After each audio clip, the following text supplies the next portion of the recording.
आप सही भक्तों को राधे राधे।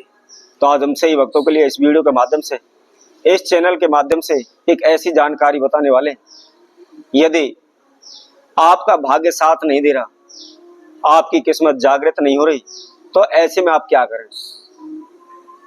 क्योंकि आप सभी को देखा होगा, जब कोई नुकसान होने लगते हैं, काम नहीं बनते, बाधाएं अड़चने आती हैं, तो प्रत्येक इंसान यही बात कहता है कि क्या करें, ये हमारे भाग्य में नहीं है। कोई काम बनता नहीं है, बार बार हानि नुकसान हो रहे हैं। जहां भी जाते हैं, जहां उसको असफलता मिलती है, तो उनका केवल एक ही जवाब होता है, क्या करें, हमारी किस्मत सोई हुई है, हमारे भाग्य में ही नहीं है, हमारी ये किस्मत में ही नहीं है। तो ऐसे में यदि आपके जीवन में बार बार हानि हो रही है, आपको कोई भी लाभ नहीं हो रहा, आप अपने जिंदगी को लेकर परेशान हैं, कारोबार व्यापार को लेकर परेशान है, करेजे से परेशान है, दिन रात इधर उधर भागते रहते हैं, मेहनत करते रहते हैं, खून पसीना बहाते हैं, लेकिन फिर भी आपको सफलता नहीं मिल रही। कई लोग ऐसे भी हैं, आकर के हमारे पास भी आते हैं, सवाल भी करते हैं, गुरुजी हम तो इतनी पूजा पाठ करते हैं, हम दान धर्म भी करते हैं, हमने कोई ऐसा बुरा कर्म भी नहीं किया, फिर भी हमारे जीवन में दुख क्यों आ रहे हैं, हम बार बार कर्जे में क्यों डूबते रहते हैं, जहां भी हम पैसा लगाते हैं हमको हानि नुकसान क्यों होता है। पूजा पाठ करने के बावजूद भी भगवान परमात्मा हमारी क्यों नहीं सुन रहा। तो ऐसे में यदि आप अनेकों प्रकार के पूजा पाठ करते हैं, अनेकों प्रकार के दान भी कर रहे हैं, परंतु आपको लाभ नहीं हो रहा, सबसे प्रथम बात आपको यही बता देता हूं मैं कि इस संसार में सृष्टि का नियम है कि जस फल वो तस फल चाखा। जैसे हम कर्म करते हैं, उनका फल हमारे समक्ष अवश्य आता हुआ हमको भोगने पड़ते हैं, चाहे वह कर्म इस जन्म में हमने किए हों या पिछले जन्म में किए हों। क्योंकि यदि हम अच्छे कर्म करते हैं तो अच्छा ही फल उनका हमको मिलता है, बुरे कर्म करते हैं तो बुरा ही हमको मिलता है। प्रेजेंट समय में, आज के समय में, आज के जीवन में हम जो कर्म कर रहे हैं उनका फल हमको अभी प्राप्त नहीं होगा, कुछ समय बाद प्राप्त हमको होगा।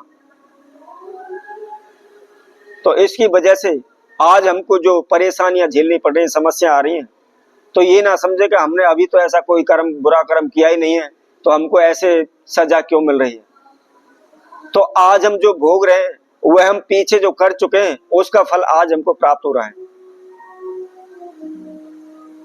कोई भी फिजूली, कोई भी समस्याओं में नहीं उलझता है, उसकी समस्या, उसकी हानि नुकसान, उसके लाभ केवल अपने कर्मों के द्वारा हमको प्राप्त होते हैं। और वैसे भी आज के समय में तो सभी लोग पूजा पाठ से ज्यादा, दान धर्म से ज्यादा दिखावा करते हैं। यदि कोई भी वस्तु, थोड़ा सा दान भी मंदिर तीर्थ में देकर आ जाते हैं, तो उसका भी सारे दिन गुणगान करते रहते हैं, बखान करते रहते हैं, कई कई लोगों को जा जा करके बताते हैं मैंने ये दान किया है। कोई तीर्थ देवालय बनवाते हैं, तीर्थों में दान देते हैं, तो वहां पर बड़ी बड़ी अपनी नेम प्लेटें लगवा देते हैं कि मैंने ये बनवाया है। तो ऐसा दान करने से, दिखावा करने से कभी वह दान नहीं लगता। गुप्त दान महाकल्याण। हमेशा कोई भी आप धर्म कर्म करते हो, कोई भी दान करते हो, गुप्त रूप में करना चाहिए, कभी भी उसकी अपने मुख से व्याख्या नहीं करनी चाहिए।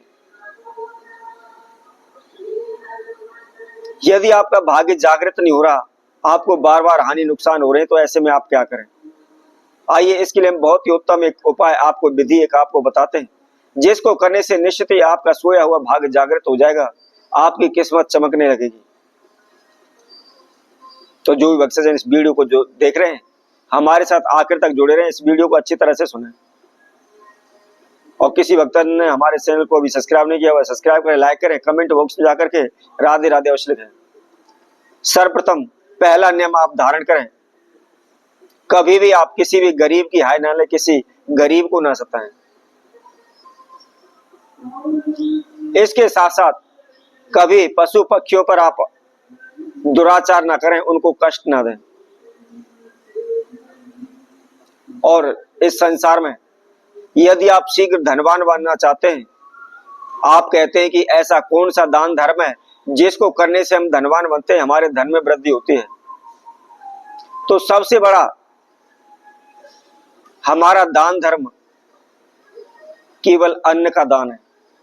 इससे बड़ा कोई भी दान इस संसार में नहीं है।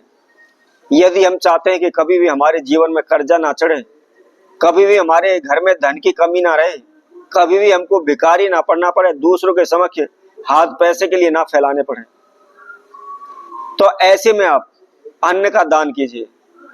अन्न के दान का मतलब ये नहीं है आप बोरे भर भर के आप तीर्थों में दें, मंदिरों में दें। हमेशा आप कोशिश करें जो बेसहारा लोग हैं, असहाय लोग हैं, जो गरीब हैं, जिनके पास खाने के लिए एक निवाला भी नहीं है, या जो भिखारी होते हैं, उनको आप भूखों को भोजन कराएं। कई लोग ऐसे होते भी हैं जब वो पहले ही झिके पड़े हैं, उनके पास पर्याप्त मात्रा में धन है, भोजन है खाने के लिए, तो उनको आप अन्न का दान देने से कोई फायदा नहीं है। आप हमेशा गरीबों को, भूखे लोगों को, जरूरतमंदों को आप भोजन कराते हैं, तो कभी भी हमारे घर में धन एवं अन्न की कमी नहीं रहेगी। हम धन धान्य से परिपूर्ण रहेंगे, हमेशा हमारा भाग्य जागृत रहेगा, कभी भी किसी प्रकार का हानि नुकसान हमारे जीवन में नहीं होगा। हाँ, जैसा कि मैंने आपको पहले बताया है, कभी भी आप जो भी अच्छे कर्म करते हैं, कोई भी दान पुण्य धर्म करते हैं, पूजा पाठ करते हैं, तो उसका गुणगान बखान ना करें। इसके साथ साथ आपका जो नित्य कर्म है उसको कभी भी ना भूलें। नित्य कर्म और संध्या बंदन, ये हमारे जीवन के दो नियम हैं। यदि हम इन नियमों को करते हैं तो कभी भी हमें किसी प्रकार की समस्या नहीं आ सकती।